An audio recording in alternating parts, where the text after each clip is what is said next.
Bienvenue dans le 5e épisode de Génération Motivée, le podcast qui passe le micro aux jeunes qui n'ont pas peur de se lancer. Pour cet épisode, j'ai rencontré Abdelhakim Madi, un jeune comédien de Nice, mais pas que. À seulement 18 ans, il est le président de l'association Partage ton talent qui favorise l'accès à la culture. Il nous parle de son parcours sur scène, sa détermination et de son envie d'aider les autres. Bonne écoute.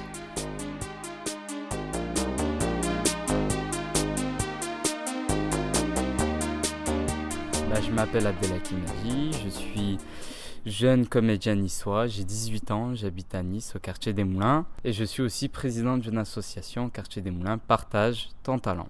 J'ai commencé à faire des spectacles à partir de 7 ans, je faisais des petits sketchs et tout à l'école, dans ma classe et tout. Et puis j'ai démarré que j'avais 14 ans au collège Le Romain, mon premier spectacle, j'étais en 5e devant 110 personnes, c'était sur le thème rencontre des profs et élèves.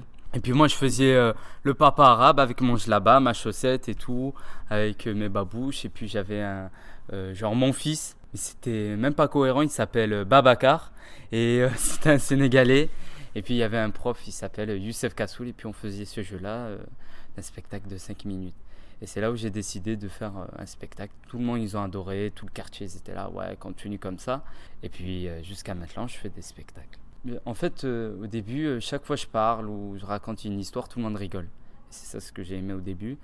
Et puis, je suis allé en 5e monter sur scène et faire un spectacle. Et puis, mon prof, il me dit, tu sais, c'est un métier d'être comédien. Je lui dis, comment ça, c'est un métier? C'est pas possible de faire des blagues et tout. Et puis, il m'a dit, oui, c'est un métier.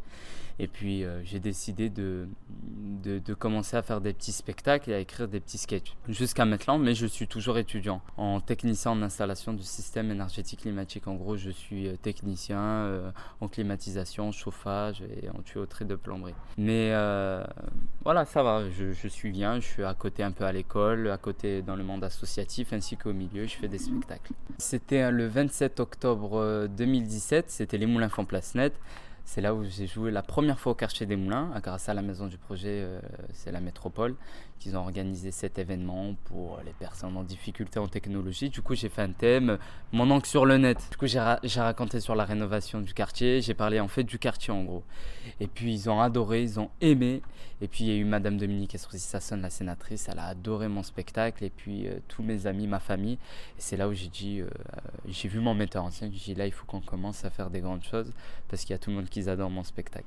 Et depuis le 27 octobre, je passe en mois de novembre dans les associations, je fais des spectacles. J'ai passé un concours à Marseille, j'ai fini 2e sur 35 comédiens et j'ai à mon metteur en scène, là, il faut qu'on attaque, il faut qu'on avance. Et puis l'année dernière, mon metteur en scène n'était pas là, du coup j'étais un peu seul, j'étais un peu en difficulté et tout sur mes sketchs. Mais quand même, j'ai fini 7e sur 82 comédiens. Je me suis dit, oh purée, si j'avais mon metteur en scène quand même, je pouvais être premier. Je dis, mais non, il ne faut pas être agaçant comme ça et tout. Mais ça va, j'ai pu... là, j'ai un metteur en scène, une équipe derrière, un manager et tout. On fait du bon travail. Comme là, je vais bientôt faire la première partie d'Ahmed Silla. Je l'ai rencontré au Théâtre de la Cité. Et je l'ai rencontré au Théâtre de la Cité. Il a fait un jeu qui cherche un emploi. J'ai levé la main. J'ai dit, moi je cherche en comédie. Il m'a dit, oh, t'es fou, toi, t'as cru que c'était pas l'emploi ou quoi sur mon front? J'ai dit, pourquoi t'as lancé le jeu déjà? Et puis c'est là où on a commencé l'action et tout. Il m'a dit, ouais, ok, pas de souci, tu feras ma première partie. J'ai dit, oh, ma tête, allez, c'est bon. Je t'assure, j'y vais dans le quartier. On me dit, mais non, c'est pas vrai, tu vois pas, c'est une farce et tout. Et j'ai su que Ahmed Silla est descendu pour l'anniversaire du prince de Monaco. Dans un théâtre, c'était Léon Ventura, c'est ça. Et puis, je suis parti quand même. À Monaco, c'était réservé juste pour les monégasques.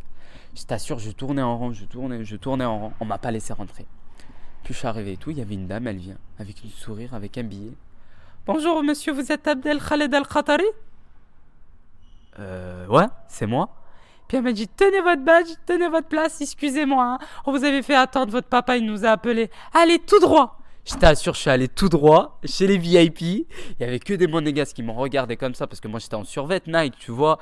C'était incomparable, tu vois, l'anniversaire du prince avec un costume et tout. Je suis arrivé et tout. J'étais devant Ahmed Silla commence à faire son jeu encore qui cherche un emploi. Et là, je lève la main. Il me dit, mais tu cherches en quoi? Je dis, bon, en comédie. Je dis, oh, et ma première partie. Mais attends, tu fais quoi? Je dis, mais c'est toi, tu fais quoi? Pourquoi tu m'as pas appelé? Et là, il était mort de rire. Il m'a dit, non, t'inquiète pas, tu vas faire ma première partie. Et c'est là, il m'a dit ouais, bosse, et après je vais t'appeler. Et là, je l'ai vu à Cannes, on a pu parler 10 minutes et tout, etc. On a parlé un peu de mes spectacles et tout. Il va bientôt descendre dans le sud. J'ai pas encore la date, mais on reste toujours en contact. Je ferai bientôt sa première partie. J'ai pu rencontrer Malik Bentala aussi. J'ai parlé avec lui, il m'a donné des conseils. Et puis il m'a dit envoie-moi ta vidéo avant la première partie d'Ametsila, tu vois. Ça va, j'ai beaucoup de soutien derrière. Et puis, comme j'ai dit à mon metteur en scène, là, l'année dernière, j'ai fait en tout 30 spectacles. Cette année, j'aimerais bien faire au moins 15 spectacles, mais de qualité. 15 spectacles, mais qui me fassent avancer pas tous les jours. Chaque fois, je fais un spectacle. Des fois, c'est... Là, j'ai pas trop le temps maintenant à cause du bac, parce que je passe le bac cette année. Et je gère une assos. Mais là, maintenant, comme j'ai dit à mon metteur en scène, là, je vais bientôt jouer en mois de novembre au Palais de la Méditerranée.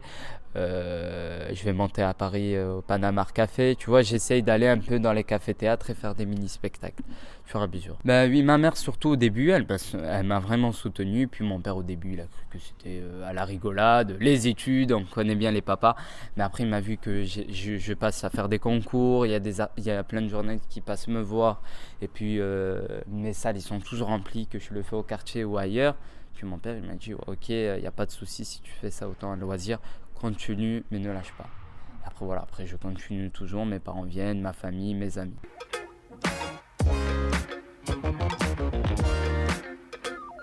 Mais c'était qui déjà? Ouais, c'était un monsieur. Ce monsieur, je le lâche toujours des vents dans mes spectacles. Mais toujours, je le lâche des vents, c'est un truc de fou. Parce que chaque fois, il arrête pas de tirer sur mon t-shirt. Je dis, allez, c'est bon. Et puis un jour, il est venu. Il s'est levé devant tout le monde dans mon spectacle. Toi, monsieur! J'ai dit oui, monsieur, qu'est-ce qui se passe? J'ai dit mais non, encore vous? Il m'a dit oui. Il m'a dit s'il vous plaît, vous connaissez bien la mairie. Vous pourriez pas m'embaucher un peu pour être chauffeur de bus? J'ai dit mais écoutez, je suis comédien, je peux vous aider un peu dans la comédie ou quelque chose. Mais non, je m'en fous, t'es le contact avec monsieur le maire et les adjoints. Mets-moi autant chauffeur de bus. En plein milieu de spectacle. Et le mec, je lui dis, écoutez, on verra ça après, passez-moi votre CV. Juste après, tu vois, il ferme. Non, le mec, il insiste. Il monte sur scène. Je veux avoir ton numéro de téléphone. Mais c'était un truc de fou. J'ai passé mon numéro de téléphone et tout, mais j'ai changé de numéro. Je pouvais pas parce qu'il m'a dit, ouais, je veux t'appeler en face de toi. Est-ce que c'est vraiment ton numéro? Mais ça va, Mais après, c'était vraiment drôle, mais... Après, je l'ai rencontré encore. Je lui ai dit, alors, t'es encore embauché? Ouais, je suis inscrit chez Pôle emploi et j'attends toujours. Et après, il me fait rire, tu vois. Mais je peux pas l'aider autant chauffeur de bus. Je suis pas du tout directeur de ligne d'Azur. Après, il y a plein de gens en difficulté qui viennent me voir, certes, qui sont en difficulté. Des fois, je peux aider, des fois, je peux pas. Comme une association qui est à la Vallière, qui sont en difficulté, qui viennent me voir, ils n'ont pas de subvention, ils m'ont dit, monsieur Madji, nous voulons des aides auprès de vous. Je suis venu, les enfants font un peu des devoirs sur le sol, des fois sur la table, parce que c'est tellement rempli, puis avec des profs, des bénévoles, et les enfants qui terminent leurs devoirs, ils attendent les parents, ils s'amusent sur le coin, ils n'ont rien à jouer. Du coup, moi, j'ai dit, je vais venir lors de la fête des voisins. Je dis, pas de souci, j'ai ramené 35 jeux de société, plein de jouets, plein de doudous. Les enfants, ils étaient hyper contents. Et là, j'ai dit, ça manque quoi encore? Ah, les enfants, ils n'ont pas des ordinateurs. Là, je vais bientôt mettre en place un coin informatique pour eux. Des fois, je peux aider, mais des fois, je peux pas. Mais j'aide énormément plein de gens. Mais après, je suis très, très heureux de travailler avec plein de personnes comme ça, avec des assos. Ah oui, c'est très important. C'est pour ça que j'ai créé une association, c'est Partage son talent. Le partage, j'attire les jeunes et les enfants du quartier envers la culture, ainsi que les mères de foyer. Pareil, s'ils posent leurs enfants, ils n'ont plus rien à faire. Ou ils sont au marché, où ils se baladent un peu dans le quartier. Et mon but de mon association, il ne faut pas qu'elle reste juste dans le quartier. Il faut qu'elle sorte du quartier, il faut qu'elle découvre plein de choses. Le musée Mamac, le musée Masséna. À Nice, c'est une des plus belles villes où il y a plein de musées, plein de théâtres, comme le théâtre Francis Gag, le théâtre national de Nice. Il y a une histoire derrière. Et ces personnes-là, je les amène envers la culture. Et le talent, comme j'ai plein d'amis qui sont comédiens, plein d'amis qui sont danseurs, chanteurs, et puis ils sont en difficulté d'avoir une vraie salle de théâtre pour répéter, ils répètent à l'extérieur. Ils sont en difficulté d'avoir une vraie salle de danse ainsi qu'un piano, parce que c'est très cher un piano. Avec mon assos, ils ont à disposition une salle de théâtre gratuitement, ainsi qu'une salle de danse et une salle de théâtre. En fait, mon but, c'est d'aider les personnes en difficulté. Mais ça va, je suis très fier et je ferai l'inauguration à partir de 10 octobre et je ferai la présentation aux habitants des Moulins. Je dis pas que nous les jeunes, je vise pas que les Moulins. Maintenant, il y a tous les autres quartiers ainsi que même Cimiez, hein, un jeune. C'est que, par exemple, moi je parle avec mes adhérents, les enfants de chez nous, de notre assos. Je leur parle, venez, on va au musée Masséna. Oh ouais, c'est pourri. J'y venais, allez, on va au musée Mama, quoi, ça sert à quoi et tout. Ils ont jamais visité en fait. Ils sont juste dans le quartier, ils s'amusent et tout. Je les ai ramenés au musée Mama, ils étaient morts de rire. Ouais, pourquoi la voiture elle est sur le mur? Ouais, pourquoi il y a plein de déchets? Ouais, pourquoi? C'est parce que ils étaient morts de rire. Ils ont aimé, ils ont adoré. Et chaque fois on passe par exemple au Vieux-Nice et puis on passe à Garibaldi.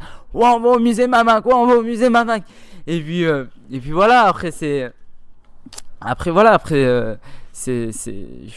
je suis très content de créer cette association. Il n'y a pas que moi.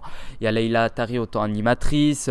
Il y a Igor, autant chef des projets. Non, j'ai vraiment une équipe derrière. On est 10 personnes qui est trésorier, secrétaire, quand tu as l'association. Ça va. Et au fur et à mesure, j'en suis sûr que la sauce va très bien marcher dans le quartier des Moulins. En fait, comme je dis à mes amis ainsi qu'aux habitants des Moulins et à la politique de la ville, à tout le monde, je leur dis, écoutez, en fait, les habitants des Moulins veulent faire des choses. Ils veulent faire beaucoup de choses dans le quartier, la fête de Noël, le carnaval. Ils veulent faire plein de choses énormément. Mais le problème, ils veulent derrière eux, une association qui les soutienne et qui leur font pousser. Et une maman, elle a 48 ans, elle m'a dit, Abdel, c'est la première fois que je suis venue à l'opéra. Et pourtant, elle habite pas dans un quartier défavorisé. Pourtant, elle habite à Saint-Marguerite, tu sais, vue presque sur plage et tout. Mais ça m'étonne pas, j'aurais même dit plus, 75% dans le quartier n'ont jamais vu une salle de théâtre ni un musée parce qu'ils sont dans le quartier où ils sont en vacances, ils restent à la piscine, à la plage. Ils se disent pas, ouais, allez, avec mes parents, on va au musée. Non, non, du tout.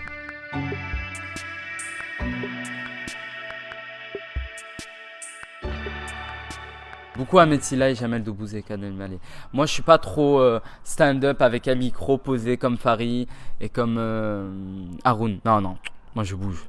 Je bouge comme Jamel, comme Ahmed Silla. Je suis plus de côté d'Ahmed Silla. Comme Sabrina, je te jure. Mais ça dépend, hein. Parce que, par exemple, je fais Garfield, celle de... Ouais, mais vous savez, la mode, c'est pas très important pour les gens. Tu vois, ça dépend des fois. T'as Sabrina, tu vois, des fois Sabrina, ça marche dans les quartiers, tu vois. Parce qu'ils adorent ça, parce que dans le quartier, il y a toujours un Sabrina qui flotte. Sabrina, je te jure, là, je suis perdu. C'est où la droite? Non, mais c'est où la gauche? Mais tout à l'heure, c'est là la droite et puis là, c'est la gauche, tu vois. Et les gens pleurent de rire parce que c'est vrai, il y a toujours une Sabrina. C'est comme ma collègue, elle est arrivée, elle a mis un drapeau, tu sais, pour les droits des lesbiennes et des gays et tout. Et puis elle était à la placette Arc-en-Ciel, elle a fait une photo. Puis mon collègue il me fait, mais non Abdel, regarde Anissa, les lesbiennes, je savais pas, je voulais sortir avec elle et tout. J'ai fait, mais attends, celle-là elle plane, elle sait même pas c'est quoi ce drapeau. Je viens à la voir et tout, je dis, oh ça va Anissa? Ouais, et toi? J'ai fait, ouais, ça va. Écoute, j'ai vu ton snap, il y a une photo. Elle m'a dit, attends, c'est laquelle de photo? Aujourd'hui, j'en ai mis 40 stories. J'ai dit, ah ouais, mais la photo où t'étais à la placette Arc-en-Ciel. Ouais, celle-là. Ouais, et y a quoi? Je suis moche, y a quoi? J'ai dit, non, tout simplement, tu sais, c'est quoi ces drapeaux? Voilà, non. Mais j'adore les couleurs, en fait.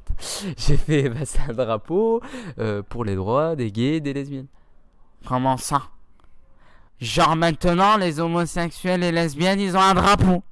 J'ai dit, ouais. Depuis quand, wesh? J'ai dit, depuis très longtemps. Elle me fait... Là, elle bug pendant 2 minutes, elle me fait... En gros, ils ont un drapeau, un état, un président. J'ai jamais vu un pays homosexuel qui va faire la guerre aux autres pays. Non, mais j'ai jamais... J'ai dit, mais laisse tomber, là, tu planes. Et puis, j'ai dit à mon collègue, écoute, Samir, là, tu peux sortir avec elle, c'est bon, elle plane, elle a rien compris à la vie, elle. Mais tu vois, ils aiment bien, comme Sabrina, comme Bébert, tu vois. Mon patron, il descendait du ski, il s'appelle Bébert, tu vois, il m'appelle le Bougnoul ou il m'appelle Alibaba. Et on rentrait chez les clients, il disait...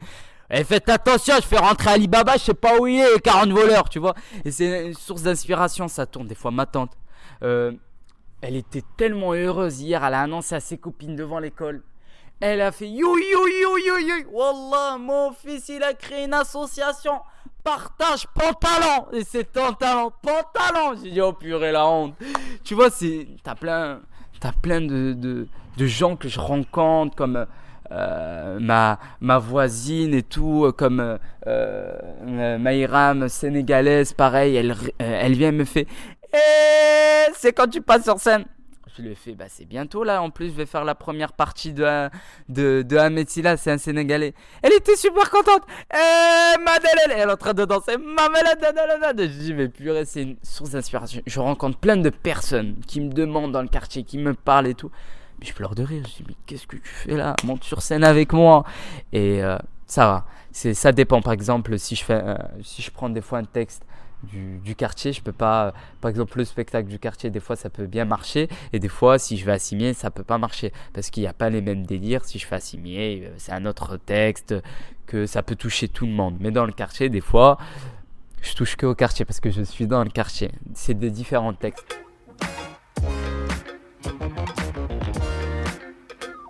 Je suis hyper motivé.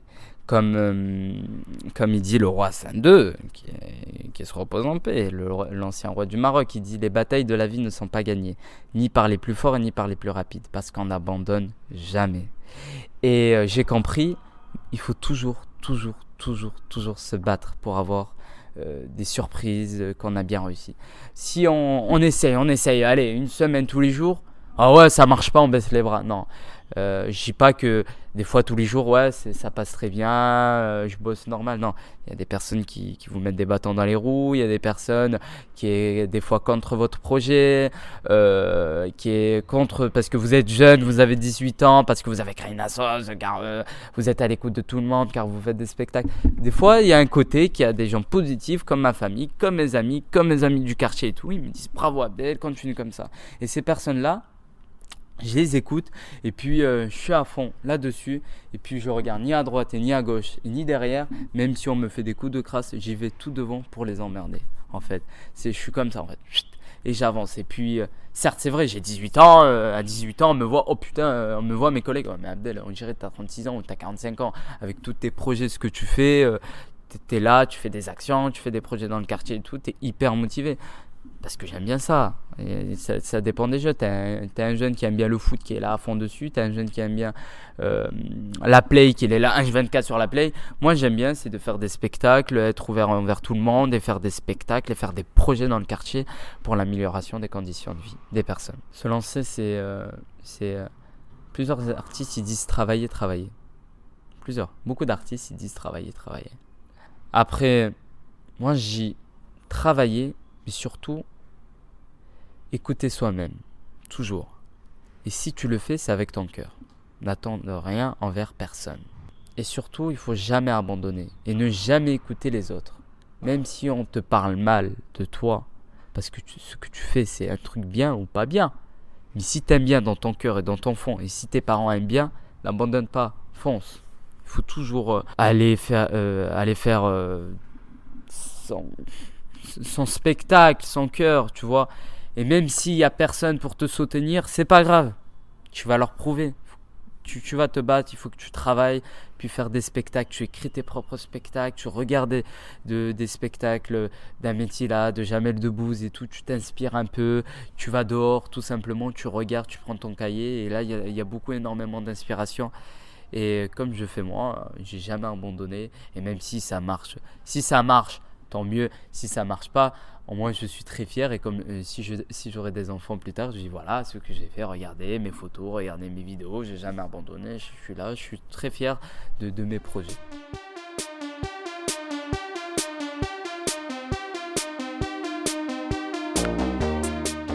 Merci d'avoir écouté cet épisode. Pour suivre tous les projets d'Abdel Hakim, vous pouvez le retrouver sur Instagram et Facebook. Quant à nous, on se retrouve dans un prochain épisode de Génération Motivée.